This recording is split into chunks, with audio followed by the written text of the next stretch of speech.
Welcome back and thank you very much for staying with politics tonight. Tonight we focused on new electricity tariff and matters arising with economist and founder CEO of the Center for the Promotion of Private Enterprise, Dr. Muda Yusuf. All right, Dr. Yusuf, now what do you think can be done to ensure stable supply in the country? To ensure what? Stable supply in the country. Stable supply of electricity? Yes, yes. Well, what needs to be done is part of the policies that have been announced. President Tinubu, I think, or maybe President Buhari has signed the law enabling other providers to come into the space. Because what we need more of in the electricity space is more investment.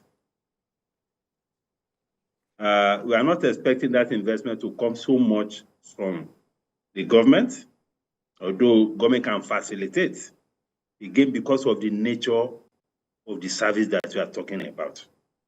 Electricity, yes, can be seen as a pure commercial product, but it also has a big social dimension because of the effect it has on the welfare of the citizens, just like food, just like education, just like health. Electricity is key. So government has to take a lot of interest in supporting even the investors that are in that space for the benefit and welfare of the people. So we already have a policy environment that encourages a lot more investment into the space. That is licensing more people, promoting these off-grid solutions, embedded power supply, and so on and so forth. That's a welcome development. So we need to put in place an appropriate framework to allow for a quick takeoff, of this policy and its implementation. And whatever incentives we need to give for those who will be investing, we have to put those incentives on the table. You should be able to give fiscal incentives. That, okay, if we are investing in power sector, we are waiving all our import duty for you. We are waiving VAT. We are waiving all charges to encourage more investors in that sector. We can also do the same thing for renewables. Not everybody wants to be connected to the grid. Some people just want to be on their own. We already seen a bit of that even within the country. Where people invest in solar panels and all these renewable energy things, and they're on their own. But these things are still very expensive.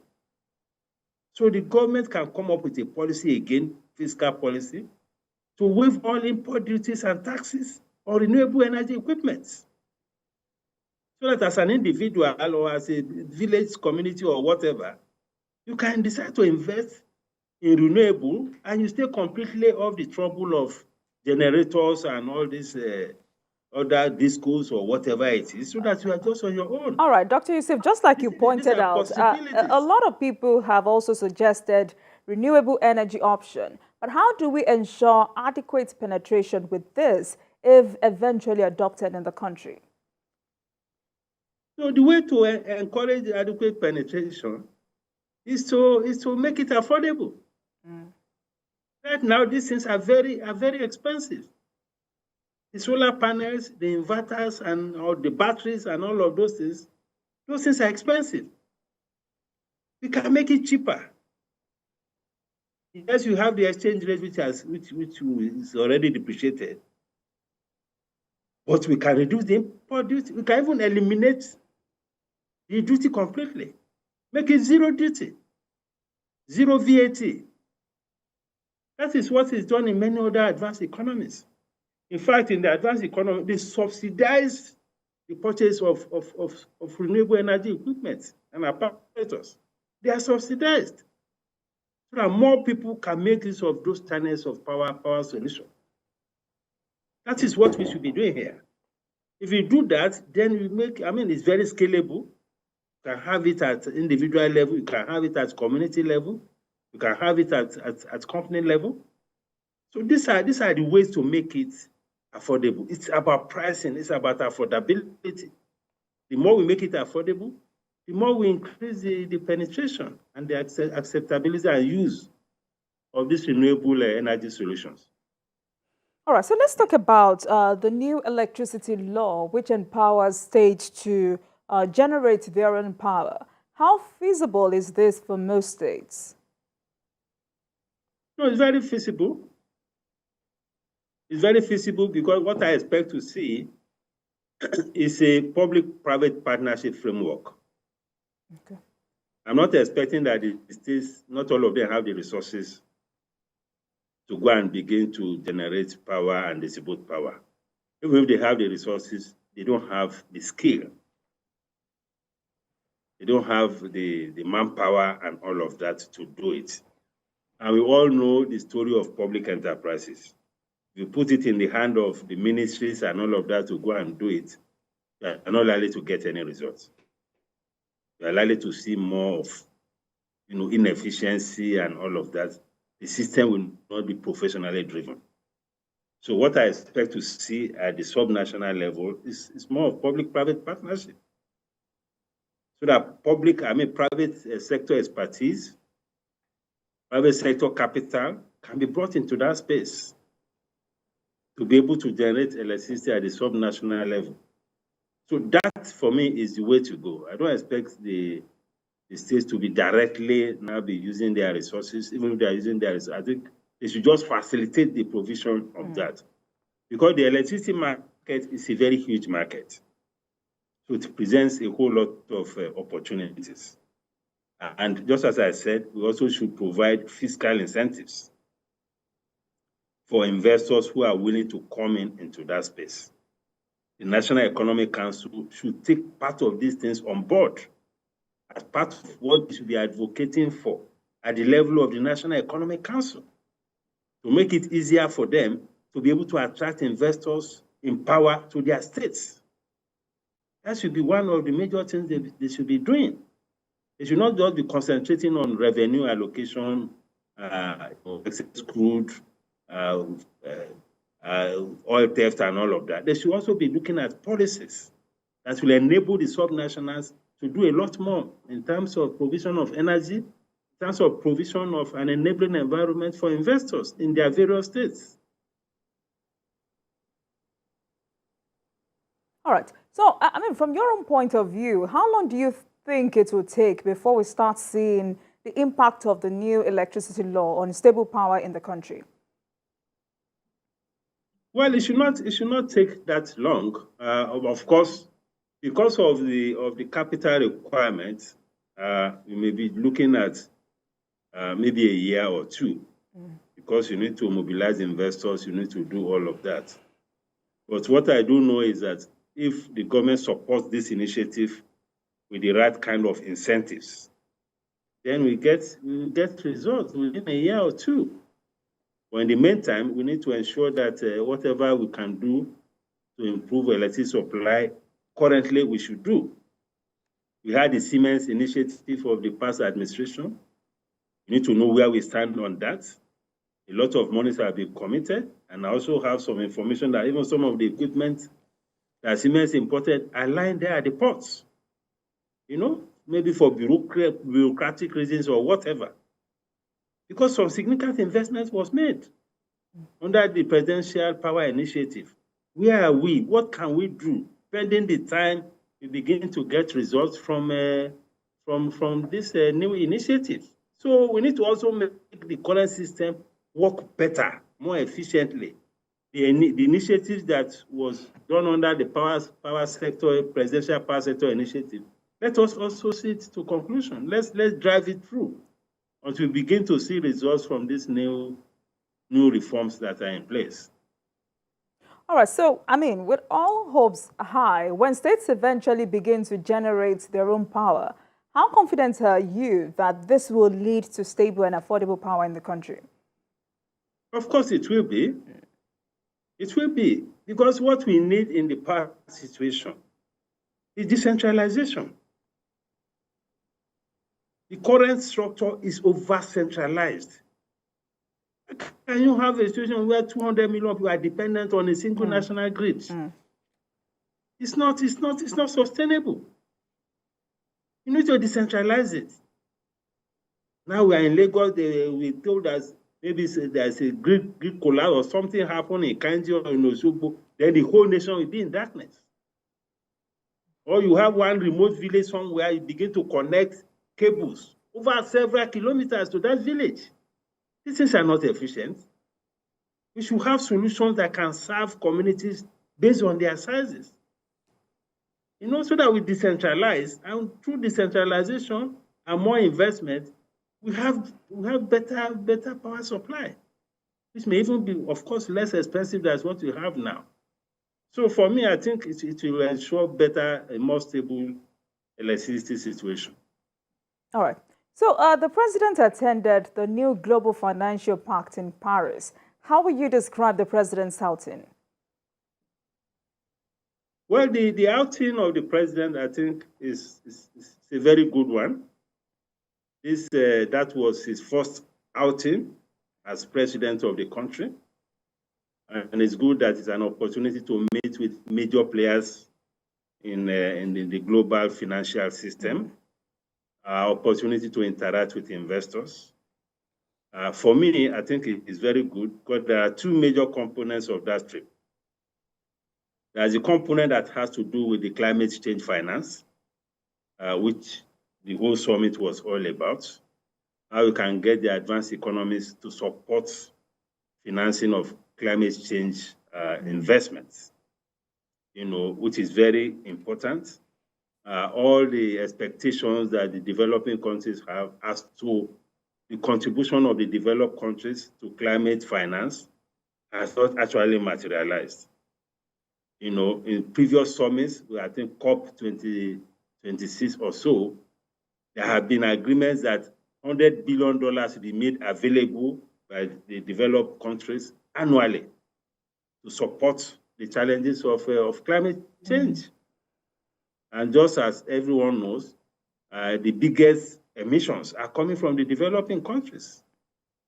The biggest victims are the underdeveloped or underdeveloped countries. The biggest emissions are coming from the developed countries, the advanced economy, because they are the most industrialized. They are generating, more of this greenhouse gases into the atmosphere. So they are doing a lot more damage to this issue of climate change. So, but unfortunately, we haven't seen very impressive traction in terms of living up to their climate finance commitments. Only very few countries have demonstrated excellent commitments. We have France, we have Japan, and we have Germany. Those are the ones that have shown some significant level of commitment to the promise they made about supporting the climate change finance. So the whole idea is to prevail on other countries. Unfortunately, even the US was one of those that have shown the least commitment to the climate finance. It was an opportunity to reiterate the need for the advanced economies to do more in the area of climate finance, to support the developing countries to mitigate the challenges of climate change. I mean, we know how devastating the climate change problem has been for many of the developing countries. Properties have been lost, lives have been lost, infrastructures have been destroyed, livelihoods have been destroyed. So many havoc has been done. So that is one thing that the summit was to achieve, and I'm sure our president also lent his voice to the fact that we need to see a lot more justice as far as the climate change issue is concerned. The second leg of the outcome is about getting investors to invest in Nigeria. At least in a way, marketing the reforms that the administration has undertaken. I'm talking of this foreign exchange reform in the oil and gas sector, and other reforms. And these reforms were properly amplified by President Tinubu at that summit. He had a lot of bilateral engagements to sell these ideas, and I'm sure that from the reports we are getting, the international finance community are very happy about the reforms, and investors are also happy about it. So it is for us to ensure that we sustain these reforms, we sustain the momentum so that we can attract more investment, you can inspire a lot more confidence, not just from foreign investors, even from domestic investors. Absolutely. Because the domestic investors are as important as foreign investors. So when we talk about all these incentives as an investors, we should also remember that.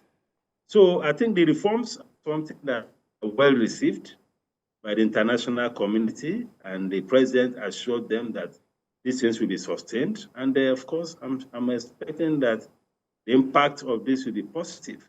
The World Bank also made promises about, suspending the repayment of loans to developing countries, effective from, whatever new loans they get from World Bank. Of course, that is also a welcome development, but some of us felt that some of these global financial institutions could do more than that, because most of the finance that have been put on the table are not grants, they are loans. So they still have to be repaid. That is not the kind of thing, I think they could do more.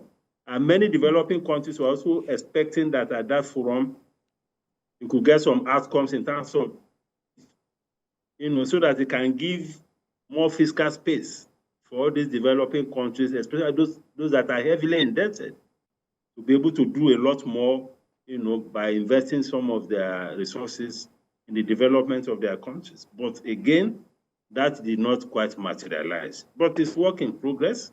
The engagement is continuing, and we hope that as we progress, we get the developed countries to do a lot more in the area of tackling this problem of climate change, especially from the area of climate change finance.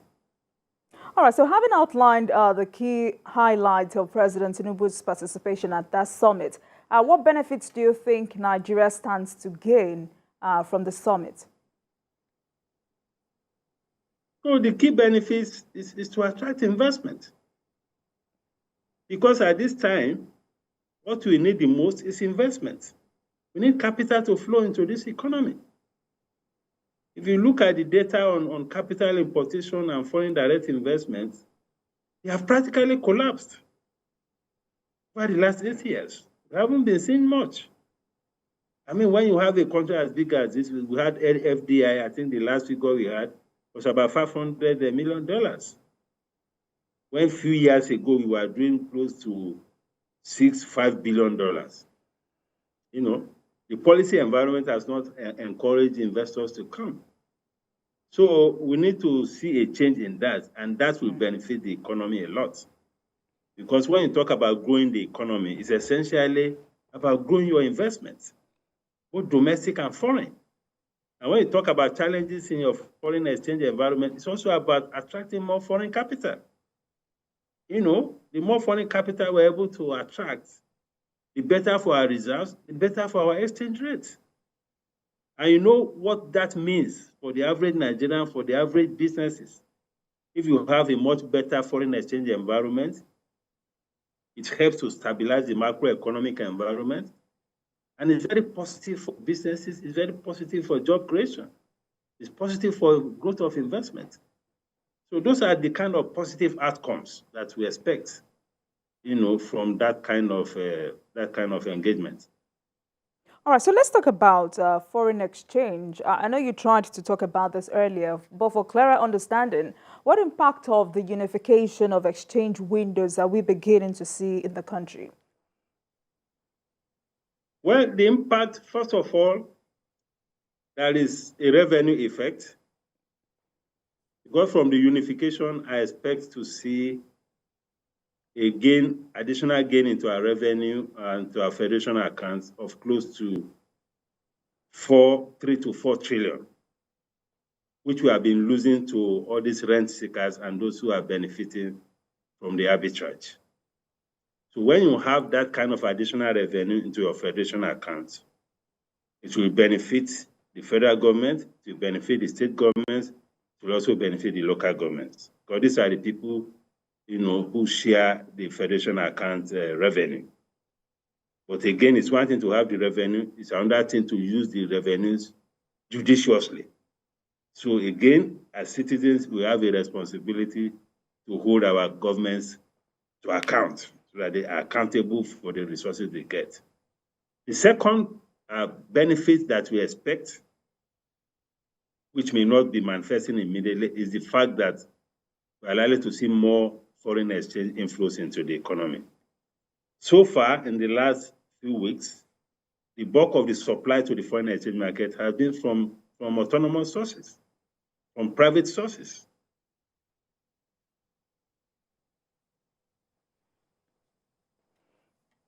Dr. Yusuf, are you there? All right, I've been speaking with an economist and founder, CEO of the Center for the Promotion of Private Enterprise, Dr. Muda Yusuf, and tonight we're focusing on new electricity tariff and matters arising. Dr. Muda Yusuf, are you there?